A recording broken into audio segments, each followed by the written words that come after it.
So we're going to get started. A little bit about LTCCC, for those of you who are not familiar. We are a nonprofit, nonpartisan organization entirely dedicated to improving care and quality of life for residents in nursing homes and assisted living facilities. Work is primarily focused on policy research and analysis, and we use that information and the data we collect and analyze to support systems advocacy for better care. Over the last dozen years or so, we've been doing more and more public education to help residents and families and long-term care ombudsmen and attorneys and those who are working with them, as well as policymakers, understand what we have a right to expect in nursing home care and how to achieve that. We're also the proud home to 2 local long-term care ombudsman programs in the Hudson Valley here in New York. Our website is nursingHome411.org. Today's webinar is the Other 51 Weeks, Nursing Home Quality Improvement When Inspectors Have Left the Building.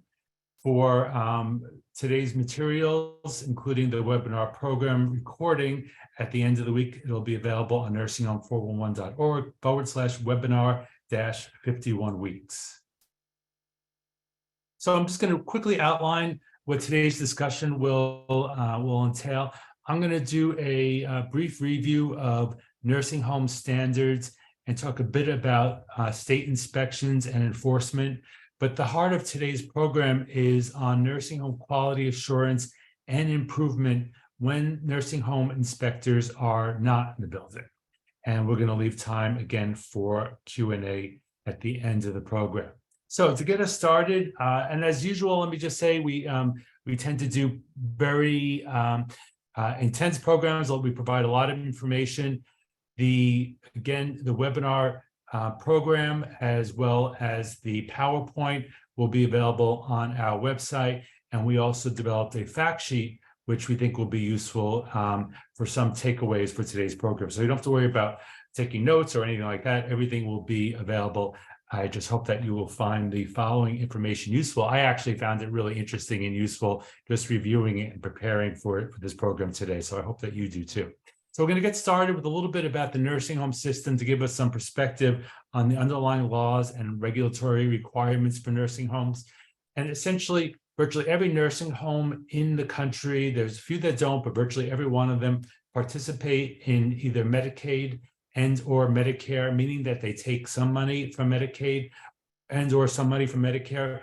The vast majority of nursing homes actually participate in both of them. In order to do so, a facility agrees to meet all the standards provided for in the 1987 Federal Nursing Home Reform Law. Now, states can have additional protections. For instance, some states have additional staffing requirements, but no state can have less protection. So the rules and the requirements and the standards that come out of the Federal Nursing Home Reform Law, they apply to every single facility as a baseline and to every single resident in each facility that is, again, participating in Medicaid and or Medicare, no matter who pays for their care or no matter why they're in the facility, whether it be short-term or long-term, et cetera. All the federal protections apply to every single resident. And the way that this works, and we'll talk about this a little bit more, is that the federal agency, the Centers for Medicare and Medicaid Services, contracts with each state agency. Generally, it's called the State Department of Health, State Department of Public Health, but it's the state agency that is tasked with ensuring that residents are protected and receive the services that they need and which we all deserve. So again, the federal law applies to every single nursing home resident. And what it says, we have the law, we have regulations, we have official guidance, which interprets the regulations. The law says, and all that regulatory language says, that every single resident is entitled to the care and the quality of life services that they need to attain and maintain their highest practicable physical, emotional, and psychosocial well-being. And we see that over and over again in the rules and in the law. And those of you who are familiar with our work, or even if you're not, we have a host of fact sheets on our website. We have a learning center, which talks about what each of these, so not each of them, but what many of the rules are and how you can work to get them implemented in the lives of your residents. The law emphasizes individualized, resident-centered care. So this is not a factory where nursing homes are just putting out a certain widgets or cars or air conditioners or desks. I'm looking at my desk, or computers. This is required to be based upon the individual, and everything that goes on in the nursing home, as we'll kind of hint at today in some of the things we talk about, is required to be focused on the individual residents. Importantly, and this also gets really at the heart of what we're going to talk about today, is that all of the nursing home standards, including residents' rights, including the right to live with dignity, have appropriate service, et cetera, are in effect every single day, 7 days a week, 365 days of the year. This is not something that just happens during the day, that happens on weekdays, but not on weekends, et cetera. Is that resident rights, everything that stems from the nursing home reform law, is supposed to be met or exceeded in the lives of residents every single day. A little bit more about the nursing home reform law before we move on. The reason why it exists, again, is 1987, and the emphasis on resident-centered care was intended to reduce widespread problems that existed in long-term care facilities in the 70s and early 80s. There were a lot of scandals, et cetera. So the reform law that came out in 1987 was supposed to address that. And it's been, I would say, very much a living document. So we see, we're all here. My organization exists. The Ombudsman program exists. Families come together in family councils. Residents come together in resident councils, because too often the basic rights of residents, rights to be treated humanely, rights to receive appropriate services, are not being implemented in their lives. So it's very much a living document, I would say, or at least in terms of the regulations and the guidance, is that they're constantly being hopefully improved, and we're working to make things better. But an important aspect of that, and the reason why we do these programs and why I'm particularly interested in today's program, is because we can play an important role in that. But getting back to the slide here, I just wanted to note that the law lays out some very specific resident rights. And here are two examples. One, and this is something that I've experienced with my own loved ones, experienced in a bad way, unfortunately. But example number one, if a resident could go to the bathroom, to the toilet with assistance, they should not be placed in a diaper because there isn't enough staff to help them walk to the bathroom and walk back from the bathroom. The second example is, if I have dementia and I'm having so-called behavioral symptoms, maybe I'm crying, maybe I am lashing out at staff, I should not be medicated to make my care easier for staff. And I'll say this a number of times throughout the program. I know that these are extremely challenging issues, and other issues that we face as residents and families and those working with them face every single day. But it's our perspective at the coalition that unless we have the knowledge of our rights and how those rights are supposed to be implemented for our residents, we will never achieve it. So yes, it's very challenging. As I mentioned, I've experienced this myself with family members who I've loved very much over the years, and some of whom have gotten good care and some of whom have not.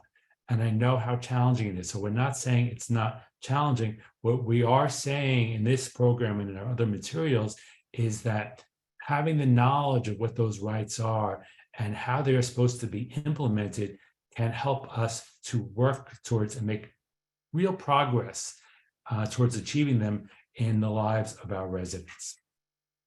So this kind of gets at what I wanted to say in this slide, is that, again, we know that far too many nursing homes and our communities fail to meet the basic standards of care, fail to provide humane treatment, fail to protect residents from abuse, leave residents in neglectful and demeaning conditions.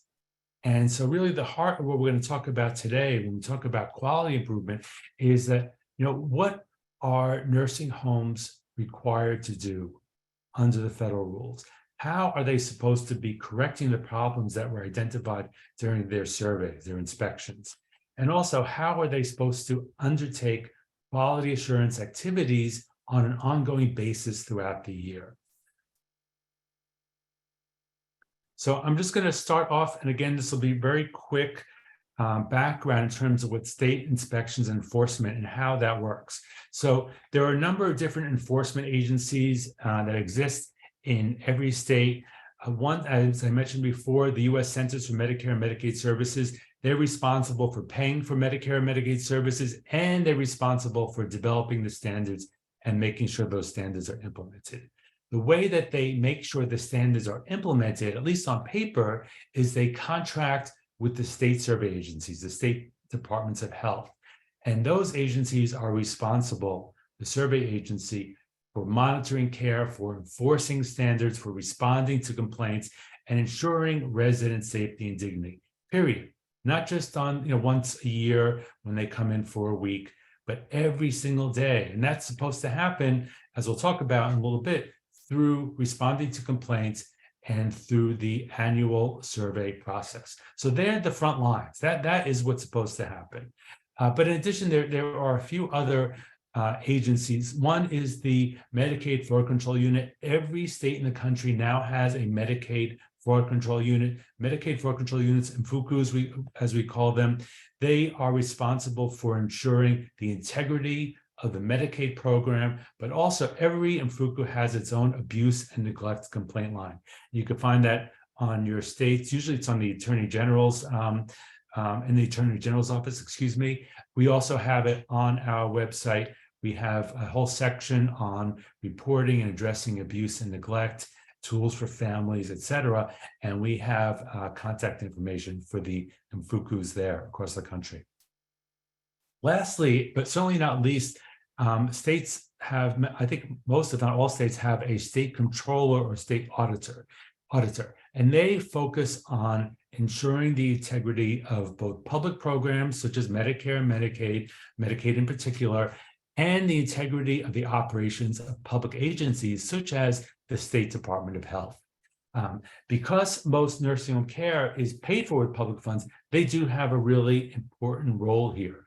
It's somewhat indirect, but it is really important. It's a way of ensuring accountability. And by the way, there are, in addition to the CMS and the states kind of being comparable agencies, the Medicaid fraud control units on the state level work closely with the Department of Justice and with the Office of Inspector General, and similarly with the State Comptroller's Office. They also, there's also a parallel there on the federal level. There's an Department of Health and Human Services Office of Inspector General, which has done very important work over the years.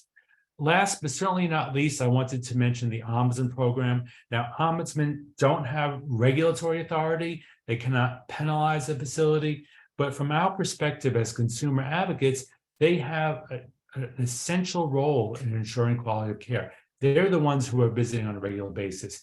They are responsible for monitoring care and talking to residents, listening to what's going on, and empowering and helping those residents to resolve the problem. So ombudsmen are and have always been critically important to our organization and to our mission. And I know we generally get a lot of ombudsmen on these programs, and I thank you wholeheartedly for the work that you do. So a little bit more about nursing home monitoring and oversight. That essentially, as I noted before, there are two primary activities which the state agencies do. It's, again, State Department of Health is usually what it's called, our State Department of Public Health, to ensure that facilities are implementing those standards of care under the reform law in the lives of residents. One is the annual facility survey. Now, the state agencies are required under their contracts to be inspecting a nursing home, every single nursing home, excuse me, in their state between a 9 to 15 month period. And those inspections have to happen on an annual basis on average across the state. Not every state, and unfortunately, I should say, let me put this differently, some states fail to meet that requirement. And we do track that information on occasion, but for the most part, that is what's happened. We've had some bumps in the road in terms of inspections, et cetera, because of the COVID-19 pandemic, and the states were not going into nursing homes. But for the past year or so, the states have been expected to be moving to get on track. Secondly, and this is important, is that the state agencies are responsible for responding in an effective way to complaints from residents, families, and those working with them about care, services, and conditions in the facility. I know a lot of people that I've spoken to over the years, a lot of family members in particular, and residents too, find that very frustrating. What I too often hear is that the state is not responsive to complaints. And we know that's true. We know that a lot of the data show that most complaints made to the state agency are not substantiated. And I know that can be extremely frustrating and infuriating and even heartbreaking. However, it's also important to note that most of the citations and penalties that go to nursing homes come from complaint surveys, not the annual surveys. So it is useful to make those complaints, one, to get a record of what has gone on in the facility, and for to ensure that there is hopefully some kind of investigation by the state agency, but they actually are in their own way quite effective in ensuring accountability by the state agency. So as I said, this is really not the focus of the program, but we have done programs, and we do have really excellent materials, I would say, on the survey system. Here's a link to our guide to nursing home oversight and enforcement. We did a webinar on that. We also did a webinar on the survey process for nursing homes, and that's a picture of our YouTube channel. All these webinars are available for free in the Learning Center of our website, nursinghomes411.org, as well as on our YouTube channel. So this is really the focus of today's program, is the other 51 weeks. You have about 1 week a year, 3 to 5 days or so, where the surveyors are in the building. And I've heard since the start of my career, 20 or so years ago, that, when the inspectors are coming, all of a sudden staffing comes up. When it's time for the facility's annual inspection, say last year it was in March, the year before it was in April, that I hear from families and from ombudsmen that too often that facilities are building up their staffing around that time and cleaning up to make things look better for the inspectors. But as I've said since the start, every single resident is entitled to good care and quality of life and treatment with dignity every single day of every single week and every single week of the year. So I'm going to talk about two main things. The first one is actually three things, excuse me. But the first one is responding to problems identified in an annual or complaint survey. So what happens with the survey is that a nursing home is, if problems are identified and substantiated by the survey team, it's put into a record, it's called a statement of deficiencies. And that is a public record. It's available online, and it's available in every single nursing home. And if there is a problem, one or more problems identified by the survey team, a facility is required to implement a plan of correction to correct those problems. Now, there are two types of plans of corrections. One is developed by the facility, and that has to be approved by the state, or it could be one that is developed by the state. That's called the directed plan of correction, where the state is saying, okay, we don't trust you essentially to come up with your own way of addressing this issue. We are going to tell you what you need to do to get back into compliance with the federal minimum standards. And what I'm going to talk about next is short but really important. There are 5 criteria to the plan of correction. One talks about how the facility is going to correct the deficiency, correct the substandard care or the citation as it relates to whatever the individual was, whoever it was. It's also going to talk about how the facility is going to talk about, how they're going to protect residents in similar situations. they're going to address what measures will be put in place or systemic changes they're going to make to ensure that the problem does not reoccur.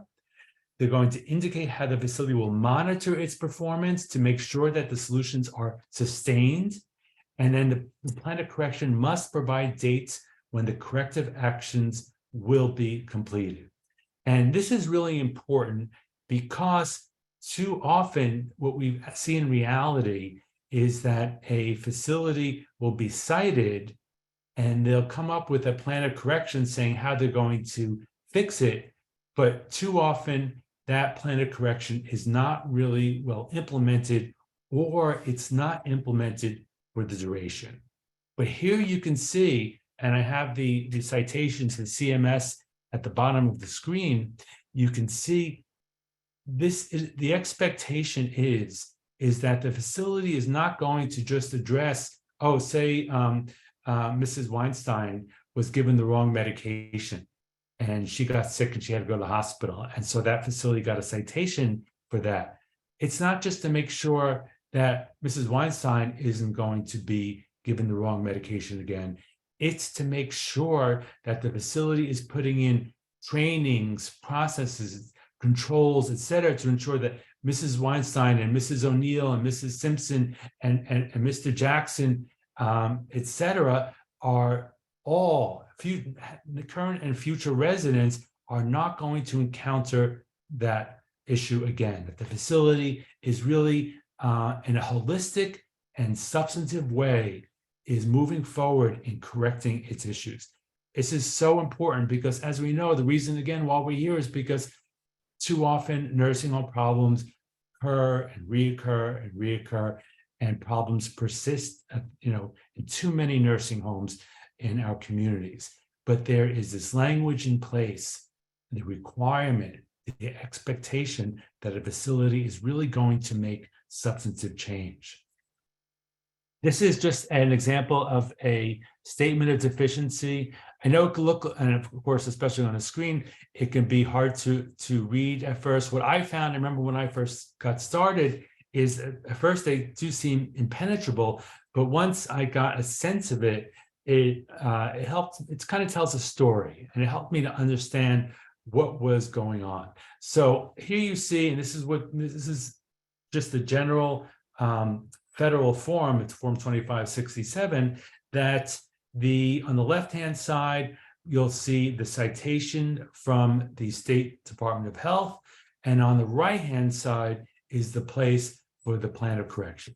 Different states have this in different ways. Sometimes they actually provide a copy of the statement of deficiencies. Sometimes it's just available on their website as a narrative along with the plan of correction. But the states have to make it available. It's a federal requirement that they make this both the statement of deficiencies and the plan of correction available. In addition, facilities have to provide their recent surveys and plans of correction available to the public for people who are visiting. Usually you can find that, in my experience, like sometimes it's in a folder or something by the desk when you come in, or it could be on a bulletin board in a file there, et cetera. So this is what you see. And then just very quickly, what we see here is that the facility was found to be out of compliance in regard to the New Jersey staffing requirements. And what the facility said is that it's going to actively seek to hire CNAs so that all shifts are scheduled to comply with state ratios, which of course that's what they always say. That's kind of a plan of correction. Oh, we're going to fix this. You found X, Y, Z. We're going to do X, we're going to do Y, and we're going to do Z, period. But it really should go further than that, as I was saying in the previous slide. So this said that the facility's recruitment and retention strategies will comply with the state staffing ratios. And what they're doing is they're contracting with 2 staffing agencies. They're contracting with the recruiting agency to get new permanent staff. They're offering sign-on bonuses. They're offering recruitment bonuses. They're offering daily and weekend bonuses to attract overtime staff. They're running ads. They're providing flexible shifts and schedules, and they're increasing wages to well above the state minimum, et cetera. They also say here towards the end on the lower right-hand side, if you're able to see, that the staffing coordinator or designee will provide weekly reports to the director of nursing and administrator regarding all efforts made to try to comply with the state staffing ratio. The director of human resources will submit monthly reports to document status of all recruitment efforts to the administrator. And the director of human resources will report outcomes and statuses to the QAPI committee on a quarterly basis. So you see a range of from the very general to some specific actions that they're doing to what they're going to be doing going forward to address this issue. And that's the kind of thing that we should see in a plan of correction. So the next thing I'm going to talk about is nursing home quality assurance and the responsibility of every nursing home to have comprehensive and effective quality assurance processes. This kind of dovetails with what we were just talking about. But as you can see here in the graphic that we put together, is that quality assurance improvement includes everybody in the facility. And importantly, it starts at the top. So quite often, I think we see disconnects between what is going on with CNAs, sometimes what is going on between CNAs and licensed nurses, but oftentimes what's going on with the nursing care staff and administrative staff, and then what happens at the ownership or operator level, we have no idea. There's often very little connection there. But this says, this is from the Code of Federal Regulations. The facility, every facility must have a governing body or designated people that are functioning as a governing body, and that body is legally responsible for establishing and implementing policies regarding the management and the operation of the facility. And the governing body is responsible and accountable for the QAP program. Again, QAPI program, excuse me, again, that QAPI program coming up. Governing body refers to individuals such as owners, chief executive officers, etc. But again, the buck stops at the top. Everyone has responsibility, of course, from the CNA to the licensed nurse staff, to the administrative staff, director of nursing, administrators, medical directors, etc. But everyone, there's no place where things should just evaporate into the ether of nothing ever happening. Everyone has a meaningful responsibility for ensuring the quality and safety of the nursing home. So the second thing, the first thing I talked about was the nursing home oversight. The second quality assurance mechanism that I want to talk about here is the facility assessment. So under, again, the Code of Federal Regulations, nursing homes must conduct and document a facility-wide assessment to determine what resources are needed for its residents during both the day and day-to-day operations, as well as emergencies. And the facility has to, it's a living document. So the facility has to review and update that assessment as needed and at least annually. So there has to be an annual assessment, but in addition, if circumstances change, if something happens, maybe their resident population changes, maybe they're taking in residents who have behavioral issues, maybe they're taking residents who have bariatric issues, who are, who have very high weight, et cetera. They have to be then addressed. Okay, how are we going to do this? If we're taking more people with dementia, how are we going to be doing all the following? And so the facility assessment has to address, not may, not can, if they feel like it, must address the facility's resident population, including but not limited to the number of residents, the facility's resident capacity, the care needed by the resident population, considering their individual needs, their physical and cognitive abilities, their overall acuity, other pertinent factors about their resident population, the staff competencies that are needed to meet those residents' needs, the physical environment, services, et cetera, that are needed to ensure safety and care and life with dignity for those residents, and any ethnic, cultural, or religious factors that may potentially affect the care provided by the facility. So again, it's not just clinical care, clinical care, clinical care. It's not just, okay, this is medicine time, this is bath time, this is food time, this is bedtime, this is diaper changing time. No, as you can see, the language says over and over again. As I note here in red, this is from CMS, the quote, "The intent of the facility assessment is for the facility to evaluate its resident population and identify the resources needed to provide the necessary care and services that residents require." Again, it's quite robust. In addition to all the things we just mentioned about being resident focused, the assessment also has to focus on the facility's resources. What kind of equipment do they have? What kind of services are they providing? What about the personnel, the training, educational levels, and other competencies? Who are they contracting with? It's not just, oh, I'm contracting with a physical therapy service, and therefore it's not my responsibility anymore. No, this all has to be part of the facility assessment. The buck stops with the facility and its administration and its management and its ownership. Lastly, the facility, this is number 3, a facility-based and community-based risk assessment utilizing an all hazards approach. What does that mean? Why is that important for us?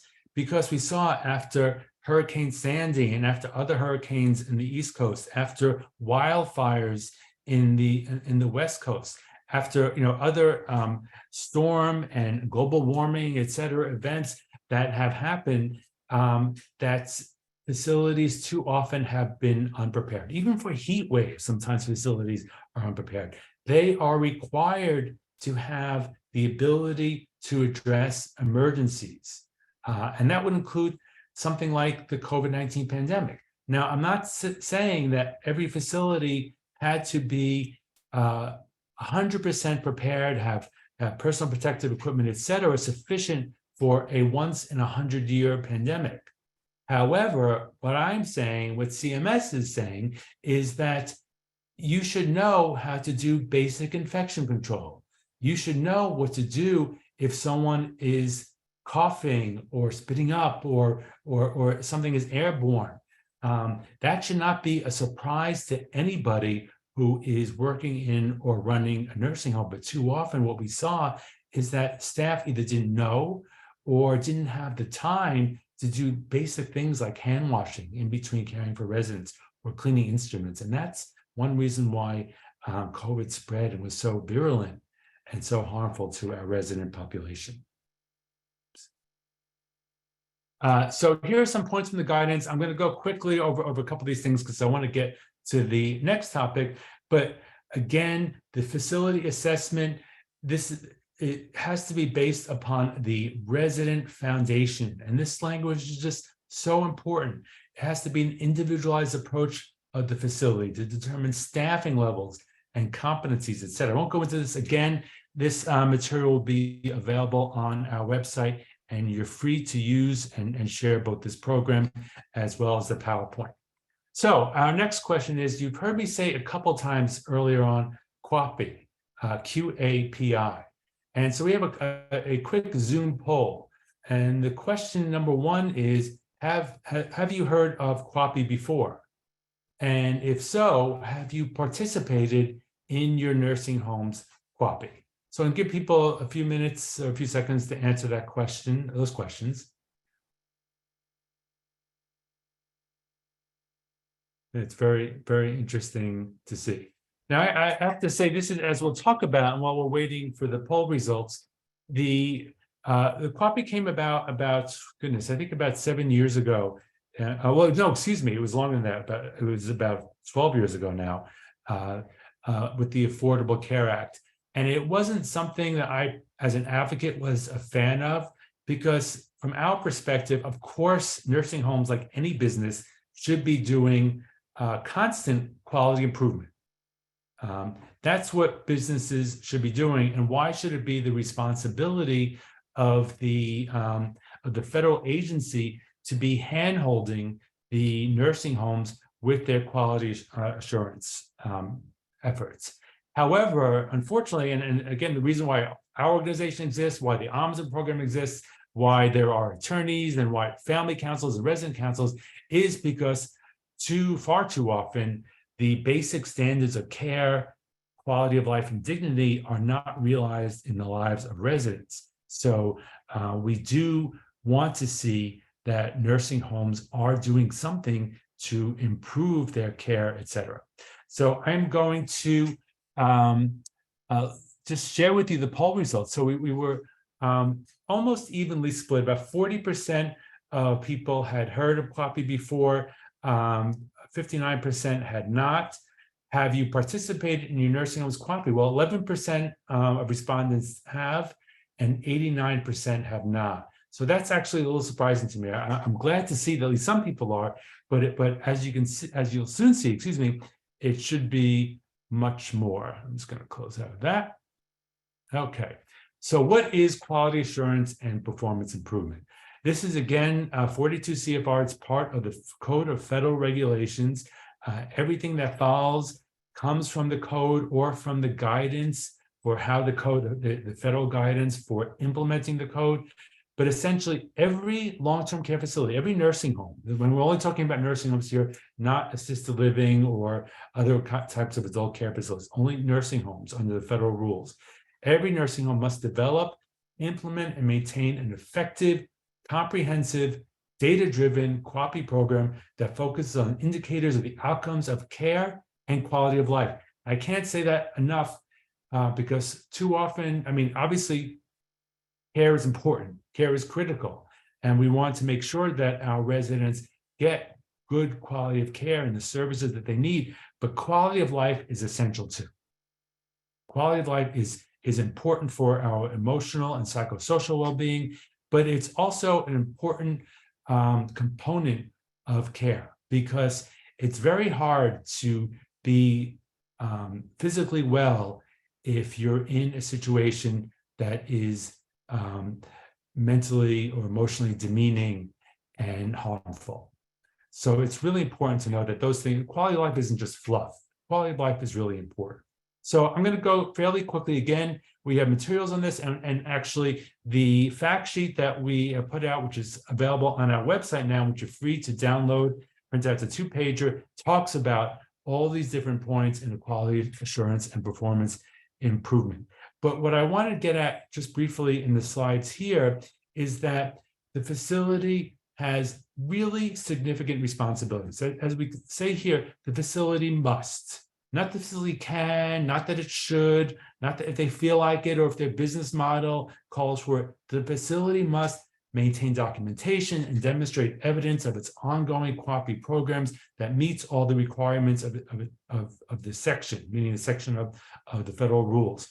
They have to develop written policies and procedures that define how staff will communicate and coordinate situations of abuse, neglect, misappropriation of resident properties, and adverse events or exploitation with the QAPI program. They have to design the programs to be ongoing, comprehensive, and address the full range of care and services provided by the facility, including clinical care, quality of life, resident choice. This is not my language. This is the CMS, the federal language, utilizing the best evidence to define and measure indicators of quality, to develop and implement facility goals that improve care. It has to, here, number 4, reflect the complexities, unique care, and services that the facility provides. It is not appropriate for a facility to say, oh, your resident has dementia behaviors. We don't know how to do with it. We're at a loss. We don't know what to do with him or her. We're at a loss. We're going to have to give them medication. It's not appropriate to say that about someone who has behavioral issues. If a facility has accepted a resident, if a facility has retained a resident, they are legally responsible and are making the promise that they have the staffing, the number of staff, and the sufficiency of staff, and the equipment, et cetera, to meet those residents' needs in a humane and appropriate way. This is another quote from CMS. Effective QAPI programs are critical to improving the quality of life and the quality of care and services delivered in nursing homes. So we're really seeing a lot of weight being put here. Again, this gets at the whole point of today's program is you have the inspectors come in maybe for 1 week out of the year. Other things are supposed to be happening. It's not supposed to put it bluntly, it shouldn't go to hell the day after the surveyors have left the building. And I know that these things are challenging, but again, we truly believe that having the information, having resources about residents' rights and what we can expect can help us to achieve them. So here are some of the basic features of a coffee program. And just very briefly, again, it's very resident-centered. It's using data. Look at number one, to not only identify quality problems, but also identify other opportunities for improvement. So it's not just what was found in a citation. It's not just what's found because residents have complained about it, but really looking in a holistic way. You are caring for human beings, and nursing homes are paid an awful lot of money to do it. And they're signing a contract saying they're going to do it right. This is not a warehouse, and it's not supposed to be treated as a warehouse. Here, number three, bringing meaningful resident and family voices into setting goals and evaluating progress. This is one reason why I wanted to do today's program, is because we have a role here, and we have an important role here, and CMS identifies that as having a role. This is, again, just from CMS, and I put a link to it here. These are the 5 elements of a QAPI program. And then I wanted to, again, reiterate consumer engagement in QAPI. The Centers for Medicare and Medicaid Services believes that nursing home consumers, residents, families, advocates should have control over their lives, influence decisions which affect them, and know that their opinions and preferences matter. And I include the link there because I know a lot of people are probably thinking, well, that's not the case in my nursing home. I want to try to quickly go through a case study. Let me just say, I know that I see a number of people raising their hands. Please note, if you have any questions, please write them in the Q&A. We're going to leave some time at the end today to answer them. We don't have the ability to do a verbal Q&A back and forth for these programs, because we want to make sure we get to everyone who types in the question in the Q&A. So this comes from CMS. This is not my case study. This is from CMS. And the issue was, during the monthly QAPI meeting at Whistling Pines, in the name of a nursing home, staff discovered trends of unexplained weight loss among several residents over 2 months. They talked about it. People from dining services noted that there'd been an increase in the amount of food left on people's plates, as well as an increase in the amount of food supplements being ordered for residents. What Whistling Pines did, so the QAPI Steering Committee chartered a team composed of a range of staff: a nurse aide, a charge nurse, a social worker, dietary worker, registered dietitian, and the nurse practitioner. And that team performed what's called a root cause analysis. What is going on here, and why is it going on, and what can we potentially do? And they identified several factors: that there was no process in the nursing home for identifying and addressing risks of weight loss for residents, such as dental condition, some medications that were suppressing diet. There was no system in place to ensure that resident preferences are honored. Staff lacked an understanding of how to document food intake percentages for residents, and residents reported that food was not appetizing. Bullet 2 and bullet 4 are particularly important to me, because what I hear over and over again is the food is terrible, the food is inevitable, the food is cold, the food is unappetizing, it's just mush, it's not what I ordered, etc.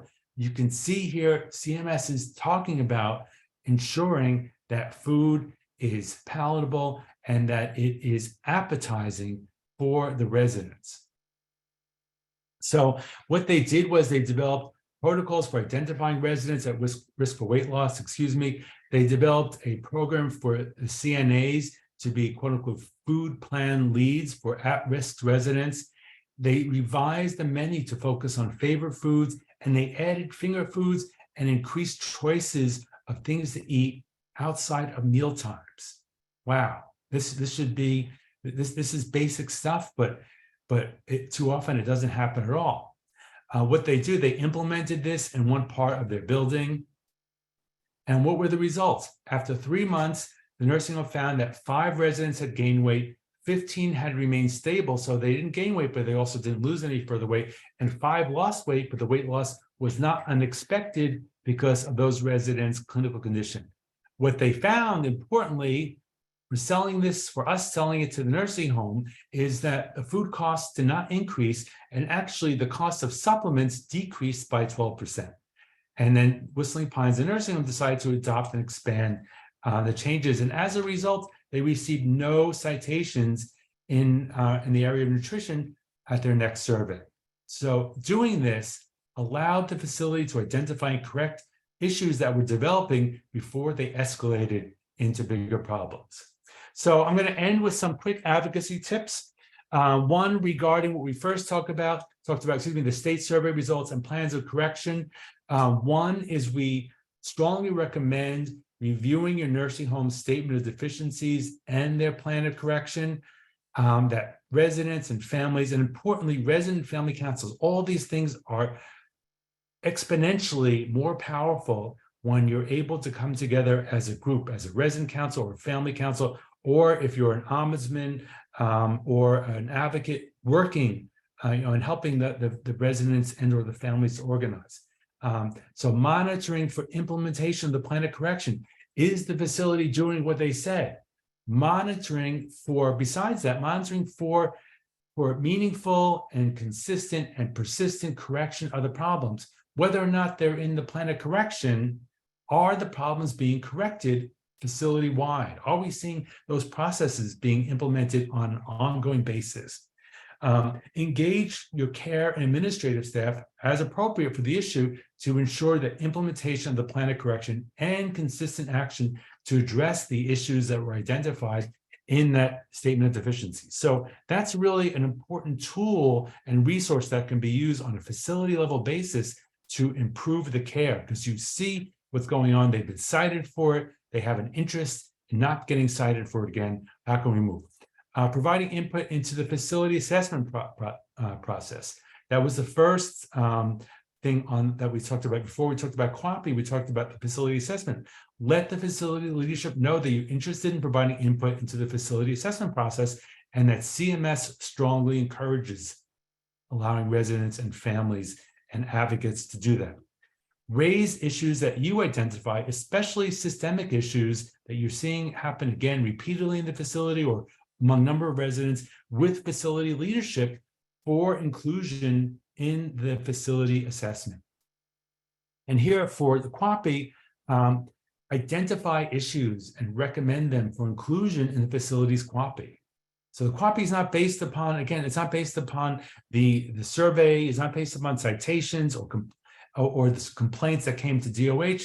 The QAPI is based upon what the facility itself should be identifying, or identifying with the help, as I note here in orange. Family and resident complaints are often underused, and yet they are a valuable way of identifying more general problems. So bring those issues and encourage the facility to include them in their QAPI.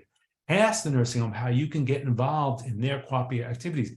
Again, over and over again, CMS said there's that role. Just a couple of quick examples of issues you might want to look at. Staff shortages. If there's short staffing and you see call bells aren't being answered, medication is not being provided on time, food is being served cold, that is an issue to raise. Staff shortages are unfortunately a persistent and widespread problem. Possessions being lost or even stolen. Again, facility has responsibility for protecting residents' possessions. And here, lastly, residents, families, and advocates can ask, if there's an issue, is the issue being addressed in the facility assessment and or the QAPI process? If not, why? You can advocate for their inclusion. Again, family or resident council can do this especially powerfully. If they are in the QAPI or in the facility assessment, how? What are the specific plans and actions? How are outcomes being identified and assessed as being positive? Again, this is not just things, that I've identified or that you're thinking about. These are things that are part of the federal expectations. So here's our fact sheet, again, which is available online. Please join us on the 25th of May. We're going to do our family empowerment half hour. It's going to be talking about family counselors. As I said, it's so powerful and important to come together if you can, as families and or as residents. Our next webinar, please save the date, is Tuesday, June 20th. I'm really excited. We have a guest speaker, Deborah Truhowski, Esquire. She is a nursing home neglect attorney, and she's going to be talking about nursing home abuse and neglect litigation. Should be really interesting. She's a really terrific speaker. Head to our website for materials from today's program, to watch our Family Power half hour. You can do it via Facebook, or you can get an invite to register for our webinar. And coming soon will be our report on fear, retaliation, nursing homes. As I hope many of you saw, we did that program. That was our last program, our last webinar with Professor Elon Caspi. It was just really an amazing program, and we're going to be coming out with a report on fear of retaliation nursing homes, and it's quite striking. I've edited a few versions of it so far. Thanks so much for joining us. We have a little under 10 minutes for Q&A. For updates and invites, nursinghomeforum1.org/join. If you're an ombudsman and you're able to get credit for a training for this program, please look out for an email confirming your attendance on Thursday. And with that, I'm going to open it up for Q&A. Thanks, Richard. That was such a great presentation, so informative and a lot of information. We have a lot of really great questions. I'm going to just start from the top. So the first one is from Jill Murphy. She says, is this inspection requirement applicable to memory care assisted living facilities? No, it's not. And this is very quickly, it's a huge issue. So we're of course very concerned about so-called memory care and in assisted living facilities, and they're called different things in different states.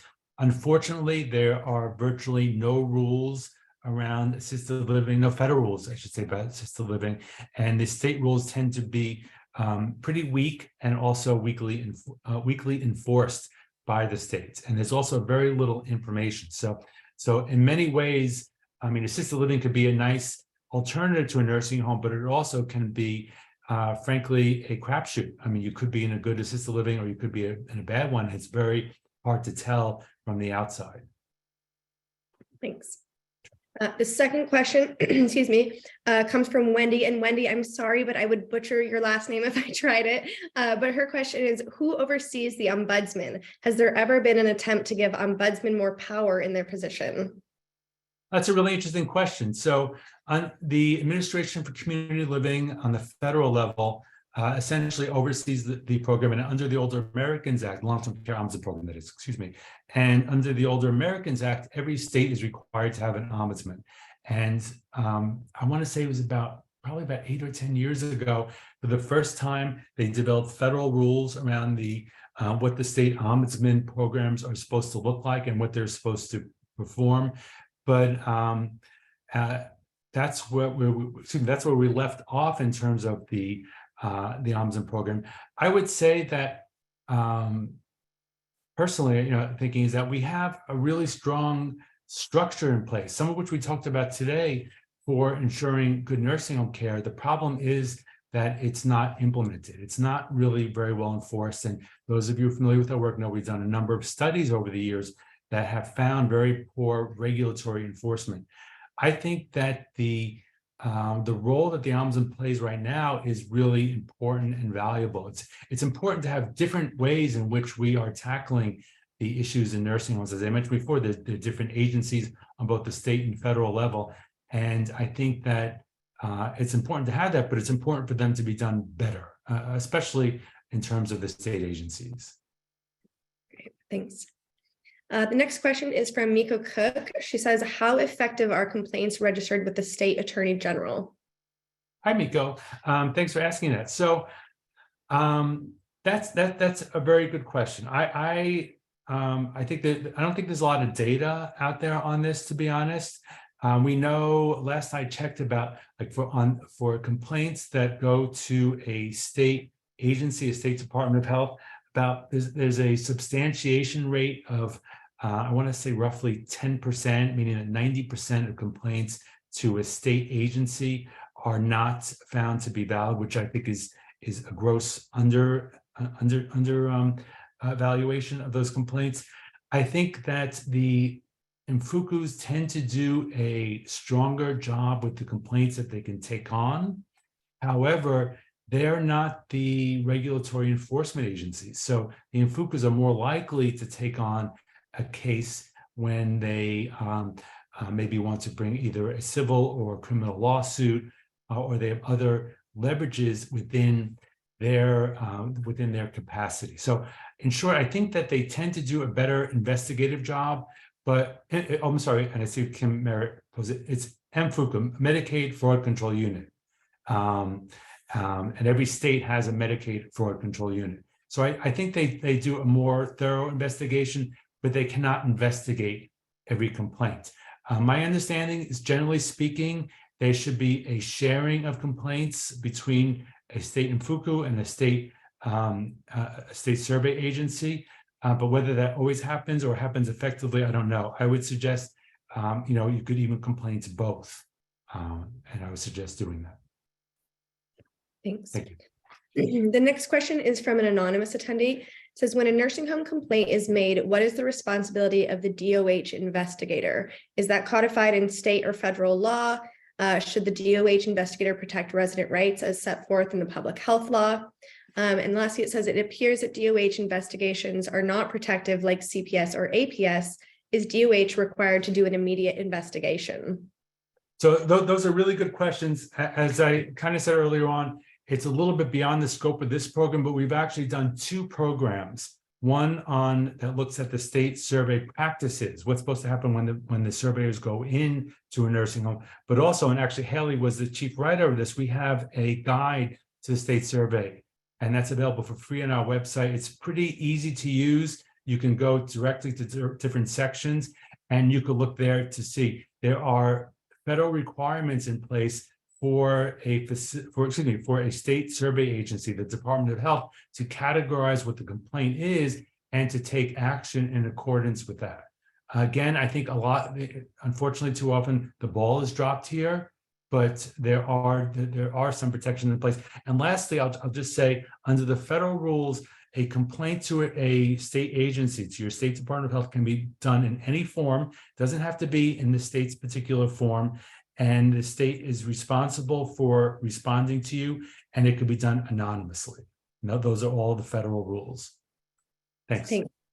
And we just had Eric actually put the guide in the chat again, so you can find that there. You can also find it on our website. And we are just about at 2 o'clock, but I'm going to just one more. This is from Lori Kraft. Are plans of corrections followed up on by the regulatory body after a period of time? In your example of the staffing, how do we know if these things are actually implemented? That is a great question. And unfortunately, there have been a number of Federal Office of Inspector General studies which have found that too often the state agencies don't make sure that facilities are actually carrying out their plans of correction. And that's one reason why I thought to do this program today, is because I want to inform people about what this is, consumers and residents, families, and those of us who work with them, and to hopefully engage all of us to be working to improve how this is done, how it's carried out. But too often, frankly, the states drop the ball. They don't follow up to make sure. And that is a serious issue, which we're raising, of course, with CMS and with Congress and with the state. Thank you so much. And thanks, Haley, for doing the Q&A. Thank you, everyone, for joining us today. And we look forward to seeing you hopefully next month. Bye-bye now.